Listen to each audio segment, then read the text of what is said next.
Abordamos a continuación el problema de la determinación de la fuente en el ámbito del derecho del trabajo,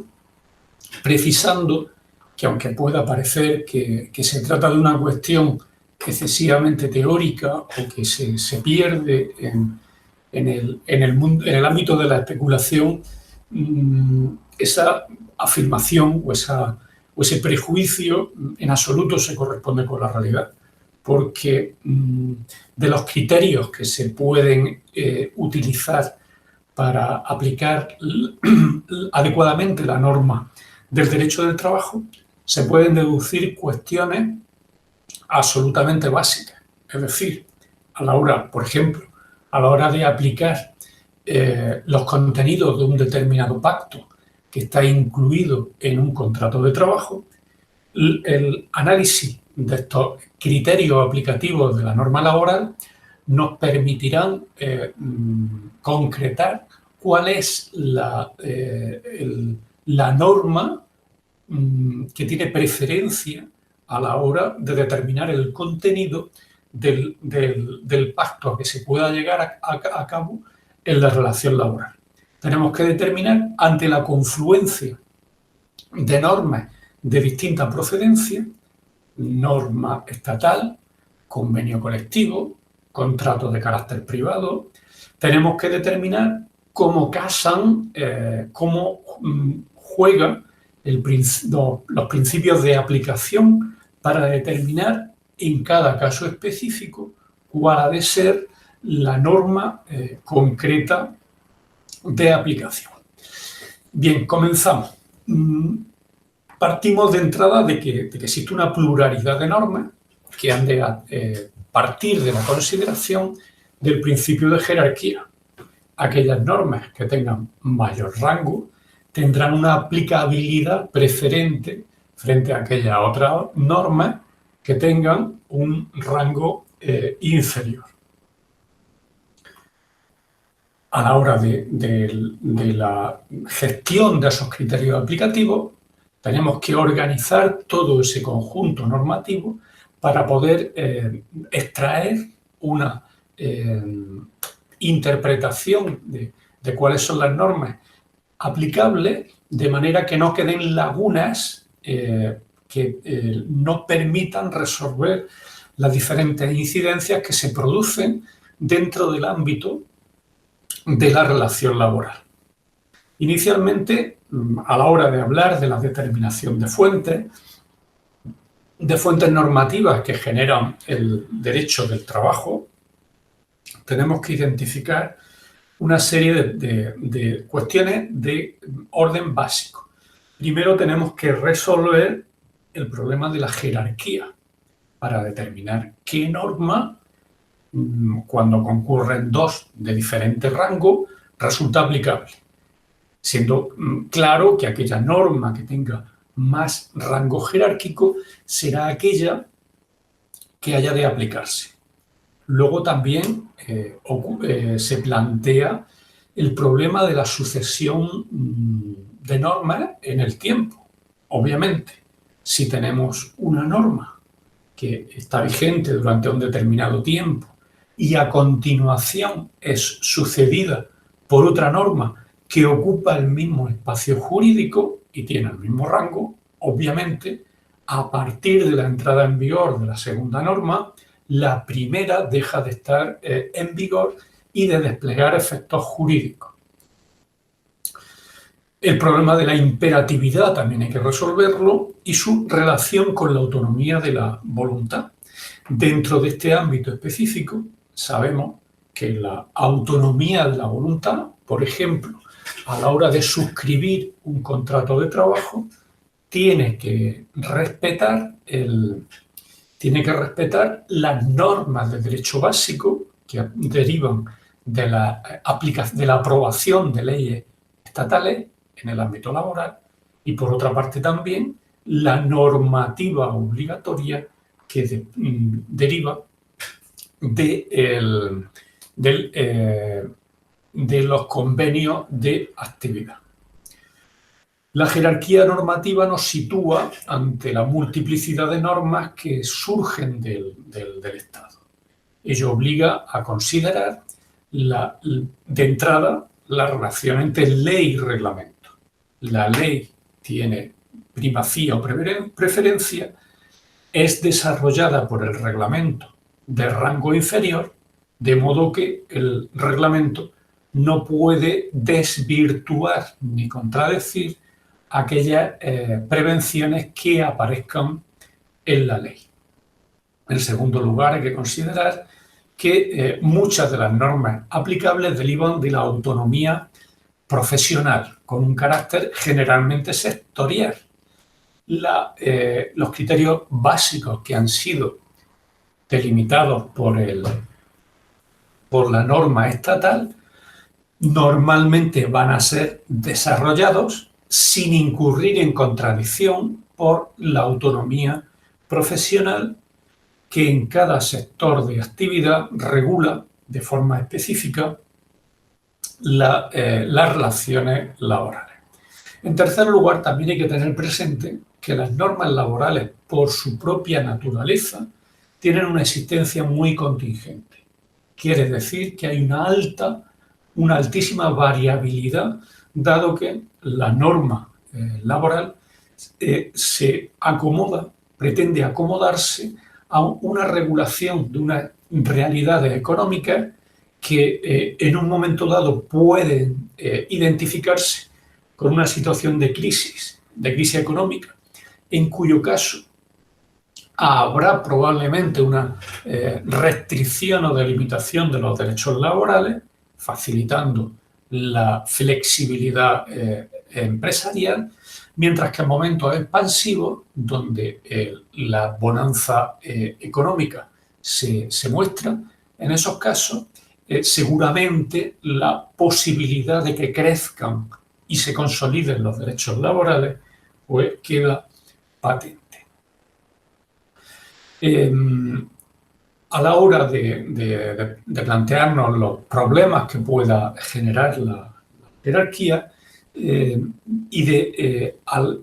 nos surge el problema de que puede haber diferentes normas que puedan resultar de aplicación. En ese caso, nos surge el problema de identificar cuál pueda ser la norma vigente cuando tengamos dudas al respecto. Máxime cuando en el ámbito del derecho del trabajo existe una profusión bastante considerable de normas, no digamos de convenios colectivos, que pueden generar en un momento dado pues el problema de la aplicabilidad a la actividad concreta que pueda desarrollar la empresa. Ahora bien, cuando hablamos de normas, hay que ver cuál resulta más adecuada para la aplicación del caso concreto. Eso genera un problema de limitación de la norma y de interpretación de su contenido. Es necesario realizar una labor interpretativa de qué quiere decir la norma. A este respecto, pues señalar que, aunque en el ámbito del derecho es muy frecuente el encontrarnos pues, con exigencias del tipo de que hay que memorizar la norma, memorizar el número del artículo, mi impresión es que es muchísimo más útil, dado que las normas están en los códigos y es muy fácil que los profesionales los tengan a mano para poder consultarlos, es muchísimo más fácil que a través de la enseñanza del derecho del trabajo, en este caso, se faciliten los criterios para poder interpretar de forma válida y correcta el contenido de las normas, en lugar de volcarlo todo en el aspecto memorístico. Aquel que no alcanza a saber interpretar la norma, evidentemente pues, se habrá convertido pues, en una especie de recurso memorístico que a fin de cuentas puede ser sustituido directamente por el simple acto de consultar la norma que se encuentra en el código. El artículo 3 del Estatuto de los Trabajadores ofrece al sistema reglas sobre la organización aplicativa de las fuentes reguladoras de derechos y obligaciones en la relación laboral, donde se mezclan, pero obviamente no se confunden, cuáles son las diferentes fuentes de los contratos y obligaciones en el ámbito laboral. El Código Civil, en su artículo 1, párrafo primero, haciendo alusión a las fuentes del ordenamiento jurídico general, nos habla de que las fuentes del ordenamiento jurídico español son la ley, la costumbre y los principios generales del derecho. La ley sabemos que ocupa un papel principal, absolutamente principal en el ámbito del derecho del trabajo, consolidando derechos que se han de considerar irrenunciables. La costumbre también juega un papel, aunque cada vez más limitado y escaso en función de la normativización de la actividad laboral. Y los principios generales del derecho nos van a servir para interpretar de forma adecuada la normativa que resulte de aplicación. El Código Civil nos dice en el número 6 del artículo 1 que la jurisprudencia complementará el ordenamiento jurídico con la doctrina que de modo reiterado, es decir, a partir de un doble pronunciamiento en igual sentido, que establezca el Tribunal Supremo a la hora de interpretar y aplicar la ley, la costumbre y los principios generales del derecho. De ese modo, los jueces y tribunales tienen el deber inexcusable de resolver, en todo caso, aquellos asuntos de que conozcan ateniéndose al sistema de fuentes establecidas y respetando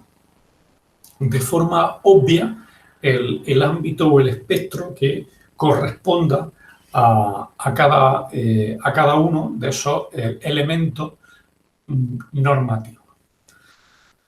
En cuanto a la aplicación jerárquica normativa,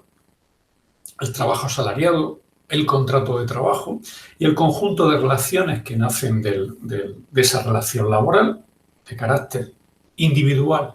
de carácter colectivo, se rigen por un conjunto de normas y reglas de muy diversa procedencia y naturaleza jurídica. Las reglas sobre jerarquía, en las fuentes que provienen de la heteronomía en derecho del trabajo, son las mismas que en el resto del ordenamiento jurídico, y así lo ratifica el propio Estatuto de los Trabajadores en su artículo 3.2, y parten de la Constitución siguiendo el orden que se indica. En cuanto a las fuentes normativas del Estado, son aquellas normas que proceden del Parlamento y del Gobierno. En segundo lugar, se han de identificar las normas que proceden de las organizaciones internacionales o a través de las relaciones entre Estados, vía concertación de tratados internacionales. En tercer lugar, tenemos las fuentes derivadas de la negociación colectiva, convenios colectivos, acuerdos colectivos o pactos de esta índole. En cuarto lugar, tenemos la autonomía individual, que se asocia a la capacidad de regular determinadas condiciones de trabajo a través del pacto individual que vincula a los trabajadores y a las empresas. Y en último término, pues dentro del ámbito profesional surgen normas que delimitan el contenido de las relaciones laborales. En cuanto a la primera de esas fuentes aludidas, el derecho internacional abarca la norma internacional en sentido estricto, aludiendo a los acuerdos que se producen entre Estados, hay que considerar que en el ámbito del derecho del trabajo juega con fuerza el principio de territorialidad. Normalmente no se excede la aplicación de la norma aplicada, de la norma nacional implementada más allá de las fronteras propias. Sin embargo, en el ámbito de la seguridad social, esta fuente de derecho tiene una gran relevancia para proteger a los trabajadores nacionales que se desplazan fuera de su frontera. Por otra parte, las normas de organizaciones supranacionales, como la Unión Europea, también son generadores de derechos laborales dentro de este ámbito. Por otra parte, tenemos las fuentes normativas, como fuente normativa la negociación colectiva que se proyecta a través de los convenios estatutarios, que son los esenciales, los más importantes dentro de nuestro modelo jurídico, que tienen valor de ley, no hay que olvidarse de ello, y junto a estos que tienen una pretensión reguladora globalizadora, tendríamos los acuerdos de empresa o pactos colectivos que regulan circunstancias o condiciones laborales identificadas de forma específica. Junto a ellas, la autonomía de la voluntad puede dar lugar a pactos concretos y a decisiones pactadas entre las partes, debiendo considerar, asimismo, que del ámbito profesional también pueden surgir usos o costumbres que pueden intervenir como fuente normativa dentro de este ámbito. El contenido de esas reglas a tener en cuenta de forma global nos llevará a poder identificar cuáles son las condiciones de válida celebración de un contrato de trabajo. El contrato de trabajo no puede obviar ni ignorar cuáles son las reglas aplicables, por ejemplo, en cuanto a salario, en función de la aplicación simultánea del Estatuto de los Trabajadores y de las tablas del convenio colectivo que resulte de aplicación. Esa aplicación conjunta de todas las normas nos dirá cuáles son los derechos y obligaciones de las partes, a qué tiene derecho el trabajador, cuáles son las posibilidades organizativas de la empresa dentro de la actividad desarrollada en la misma. Asimismo, las posibilidades de actuación de las representaciones colectivas de los trabajadores, como a través de la negociación colectiva dirigida por los representantes de los trabajadores y empresarios, se puede profundizar en la regulación normativa de las relaciones laborales. Y en último término, también nos permitirán perfilar dentro de la administración de trabajo qué competencias tiene ese orden administrativo y, en último término, cómo a través de una jurisdicción específica, con reglas específicas, la jurisdicción social permite resolver los conflictos individuales o colectivos que no hayan podido obtener una solución extrajudicial a los conflictos que se producen dentro de este ámbito. Y bien, aquí finaliza la primera parte del desarrollo de la interpretación de las normas dentro del ámbito de la jurisdicción laboral.